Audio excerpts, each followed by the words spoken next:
지금 더 심각한 문제가 벌어지고 있습니다. 바로 한미일 합동 군사훈련입니다. 지금 일본은 과거 남침보다 5년 전까지 한국을 무력 지배했던 나라입니다. 과거에 대해서 진지하게 반성하고 사과하지 않습니다. 인권 침해, 위안부, 강제징용 문제 가지고 계속 오히려 문제 삼습니다. 독도가 자기 땅이라고 끊임없이 우깁니다. 독도를 분쟁 지역화하려고 계속 시도하고 있는데 일본 헌법조차도 자위되는 군대가 아니다. 교정권이 없다라고 하고 있는데 대한민국 국군이 미군과 함께 한미 군사훈련 하는 거야 누가 뭐라 하겠습니까? 그런데 일본을 끌어들여서 한미일 합동 군사훈련을 하면 일본 군대, 일본 자위대를 정식 군대로 인정하는 것으로 해석될 수 있지 않습니까? 지금 한미일 군사동맹이 초미의 관심사입니다. 우리 국민들은 한미일 군사동맹 원치 않습니다. 그게 이 한반도 정세에 엄청난 위해를 가할 수 있다고 믿기 때문입니다. 그런데 한미일 합동 군사훈련을 하면 이게 결국은 한미일 군사동맹으로 가는 징검다리가 될 수 있다는 것입니다.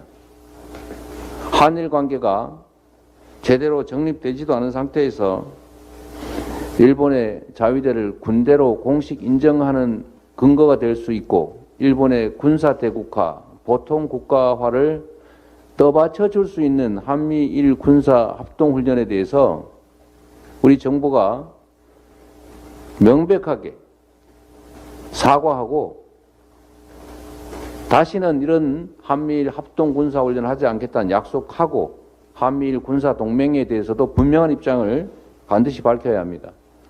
저는 이게 윤석열 현 대통령께서 전에 일본 자위대가 유사시에 한반도에 들어올 수도 있지만 이라고 말했던 것이 현실화되는 게 아닌가 하는 걱정이 됩니다.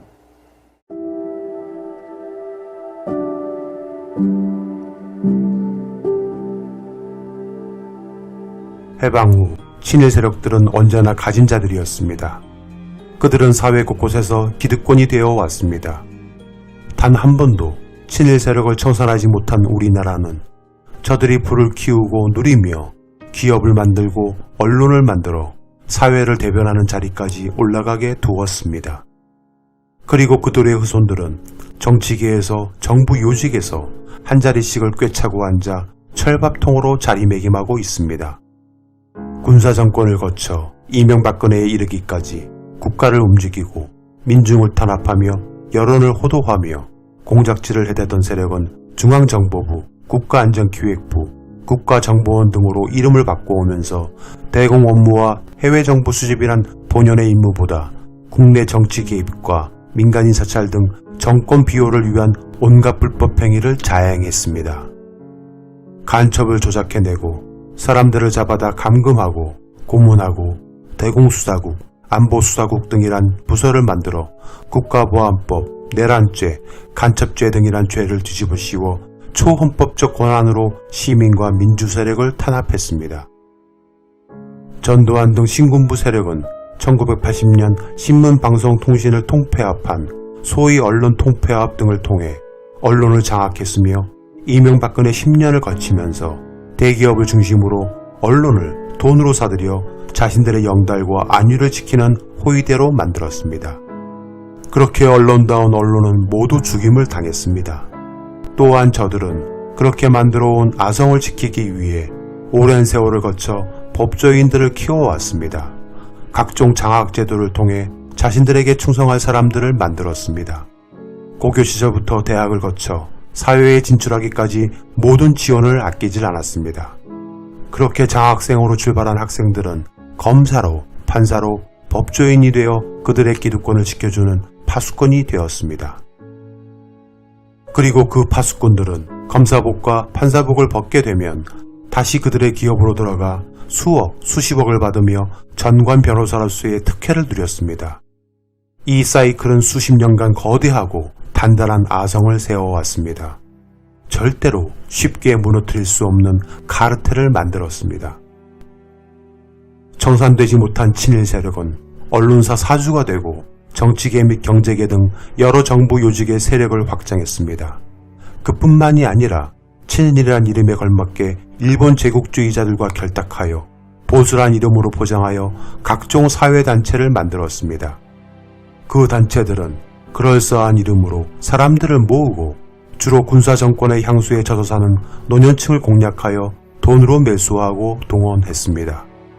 김대중 노무현 등 민주정부에서 쫓겨나간 정보원 출신들은 그런 단체들을 앞세워 새로운 공작 세력을 만들었습니다. 그들은 일본의 지원을 받아 오랜 기간 동안 사회 저명 인사 및 학계에 신친일파들을 양산했습니다. 이 신친일파 양성 계획은 개화 초기 일본 국수단체인 흥하회에 기초하여 일본 유학생들을 지원하는 방식을 통해 시작되었습니다. 한번 포섭이 된 교수들과 저명 인사들은 만날 때마다 300만원에서 500만원을 받고 일본의 시각에서 바라본 견해와 논조 등을 SNS 및 언론에 퍼뜨리는 것이 그들의 임무였습니다. 실제 연세대의 교수 일부는 20년째 A급 전범이자 국수대중당 총재가 만든 일본 재단의 아시아 연구기금 75억을 받아왔습니다. 자유한국당 혁신위원장을 지낸 유석춘 교수 같은 자가 이 재단의 사무총장을 역임했습니다. 그리고 저들 친일 수구 공작 세력이 만든 단체는 중년층과 노년층을 주로 타깃으로 태극기 세력을 만들었으나 거기에 그치지 않고 아주 오랜 시간을 공들여 대학가의 침투, 소위 트루스 포럼이란 단체를 만들고 조직화하였습니다. 이들은 서울대를 중심으로 3년여 만에 전국 130개 지부를 둔 조직으로 급성장했습니다. 이 조직에 가입한 대학생들은 광주 민주화 운동을 부정하고 박근혜가 탄압으로 갇혀있다 주장합니다. 이들은 서울대 스노라이프와 고려대 고파스 등을 장악하여 온라인 커뮤니티 등을 통해 문재인 정부를 공격하고 젊은 학생들을 끌어들여 최악의 동문이란 자극적 타이틀로 조국, 유시민 등을 거론하며 여론을 호도합니다. 마치 대학생들이 모두 문재인 정부와 진보 인사들을 부정하는 듯 보이게 포장하고 위장합니다. 저 출신들은 각종 반정부 시위의 젊은 청년층으로 대변하며 경제 이슈로 인국공 정규직 노조 문제 등 젊은 층의 예민한 문제를 이슈화시켜 문정부를 맹폭합니다. 그리고 저들 친일 세력은 종교의 힘을 가장 큰 무기로 삼았습니다. 각종 지원을 주로 개신교 쪽에 했습니다. 이유는 개신교의 구역 예배 및 주일 예배, 수요 예배 등 각종 예배 시간이 많다는 점을 노렸습니다. 그들의 꾀임에 넘어간 일부 목사들과 개신교 단체는 세력을 조직화하여 교인들을 세뇌시켰습니다. 교리는 수단이 되고 성경은 빨갱이 탄압 지침서가 되었으며 설교는 공산주의자 척결 연설이 되었습니다. 그렇게 교인들은 SNS 등을 통해 매일매일 학습되고 세뇌되어 빠르게 그들의 논리를 전파했습니다. 저들의 탄탄한 조직에 반해 민주세력 조직은 너무도 나약하고 힘없으며 미약했습니다.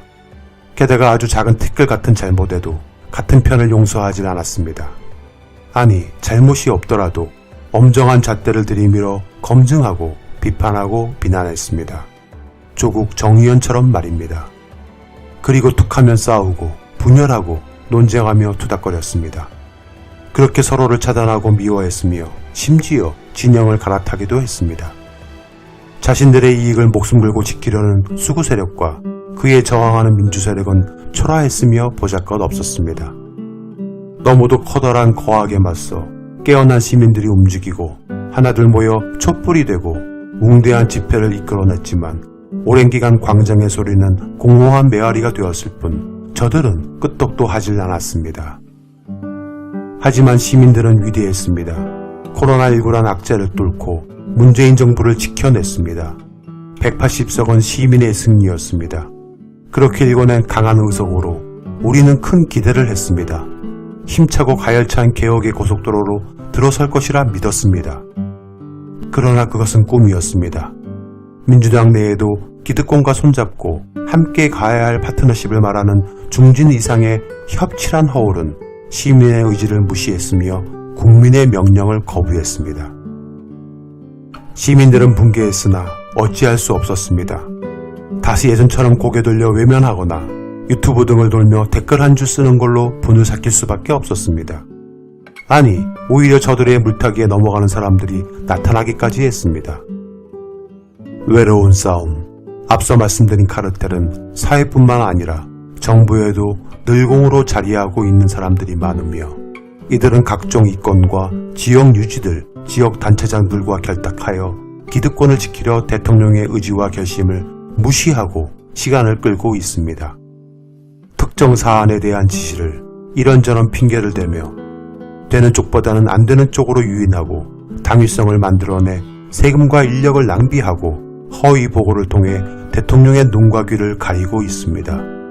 어렵게 인사한 요직에 앉은 사람들조차 그들의 논리와 거대 저항에 제대로 목소리조차 내지 못한 채 자리 지키기에 급급한 모습인 듯합니다. 게다가 자신을 임명한 임명권자인 대통령을 향해 독재 배격이란 발언을 서슴치 않고 하는 검찰총장과 문재인 대통령은 대선 득표율 41%만 한 대통령이란 발언을 한 감사원장 등 자신의 직분에 충실하지 못한 자들이 자리를 굳건히 지키고 있기도 합니다. 사회의 불합리와 부조리를 바꾸려는 대통령의 의지는 이렇게 힘들고 외로운 싸움이 되어가고 있습니다. 민주시민 여러분, 부탁드립니다. 우리가 할 수 있는 일을 합시다. 유튜브나 돌며 댓글 한두 줄 쓰는 걸로 분풀이하고 그냥 쓰레기 언론은 안 본다며 외면하고 저들이 아무리 날뛰어도 우리가 결국 이긴다라 섣부른 판단하지 맙시다. 지난 총선에 우리는 압도적 승리였다 자부하지만 실상은 민주당 49.9%, 미통당 41.5%로 8.4%포인트 차밖에 나질 않았습니다. 무려 1200만 국민이 문재인 정부를 반대하고 있으며 까딱하면 우리는 다시 이명박근혜의 시절로 돌아가 살 수 있습니다. 민주시민 여러분, 다시 그 시절에서 살고 싶으십니까? 1200만 국민은 남이 아닙니다. 여러분의 가족, 친지, 지인일 수 있습니다. 행동하는 시민이 됩시다. 깨어있는 조직된 시민이 됩시다. 우리가 할 수 있는 일부터 하나씩 해냅시다. 진실을 제대로 알리는 당위성과 긍정적인 글과 영상은 퍼나르고 공유하여 더 많은 사람들이 볼 수 있도록 합시다. 그리고 만나는 사람들에게 실상을 제대로 알려주고 전파되게 합시다.